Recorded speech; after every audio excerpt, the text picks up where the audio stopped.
এক কালো মহিলাকে দেখে বিশ্বনবী বললেন, লা ইয়াদখুলনাল জান্নাতা সাফরা ওয়ালা সাউদা। কোন কালো কুৎসিত স্কিনের চেহারার নারী কখনো জান্নাতে যাবে না। ওই মহিলা কান্না জুড়ে দিল, বলল, নবী আপনি বলেছেন 4 কাজ করলে 8টা জান্নাতের দরজা আমাদের জন্য খুলে দেওয়া হবে।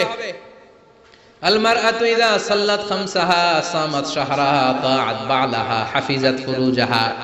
যে নারী নামাজ পড়ে, রোজা রাখে, লজ্জাস্থানের হেফাজত করে, স্বামীর কথা শুনে, এই 4টা কাজ করলে ওই নারীর জন্য 8টা জান্নাতের দরজা খুলে দিবে কে? আল্লাহ। ও নবী আমি তো 4টাই করি, আমি জান্নাতে যাব না কেন? কালো হওয়া কি আমার অপরাধ নাকি? কান্না শুরু করে দিল। বিষ্ণুই বললেন, কেঁদো না, কেঁদো না, আমি তো ফান করে বলেছি, আমি ফান করেছি। সুবহানাল্লাহ পড়ো। তুমি যখন জান্নাতে যাবে এরকম কালো থাকবে না, সুন্দরী হয়ে যাবে, পূর্ণিমার চাঁদের চেয়ে বেশি সুন্দরী। সুবহানাল্লাহ বলো।